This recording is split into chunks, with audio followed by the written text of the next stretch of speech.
Honorable Fatuma Mohammed of Migori. Thank you, Mr. Speaker, for this opportunity. I want to comment and support this, saying that children are our future. The Honorable Tindi Mwale, my board shows that Fatuma was definitely ahead of you in terms of logging and asking for time. So we just wait for your time. Go ahead, Honorable Fatuma. Thank you, Honorable Speaker. Today we have children seated in the gallery, and they need to know that they are our future, and we value them most. The Kenyan government need to take it very seriously to consider the situation of the children who are in custody with their parents. Some of the parents are innocent. Some of the parents are not innocent. But the bottom line is that parent in jail is going through emotional stress. That emotional stress is streamed down to the child because the child does not understand why she or he is confined in that room where the mother is. So I am urging the government that this is something that we need to take very serious, because mostly you find that it's women who are in jail that are in jail with their children. Luckily, father leave their mothers out and the children are taken care of by the mothers. But children under 4 years, we are told, Honorable Speaker, that before the child gets to 6 years, the brain is empty. So whatever you put in that brain is what will carry that child to the age where I am, where you are, and our older parents. So below 6 years is an age that we need to take very seriously to help them grow. Apart from the mother being taken care of, the child needs emotional support. We have so many counselors who can counsel these children. They need psychological help so that the child can understand that situation she or he is not permanent, and it is not her mistake or his mistake to be there. So the government should not just be urged, should take it very seriously. The ministry concerned should take it very seriously that the children are helped so that when they get out of the situation where the mother or the father is, they can continue and live a decent life, knowing that that was not a sentence to his or her life.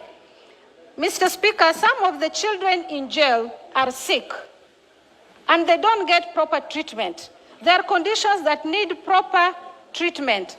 A child suffering from, an example, asthma.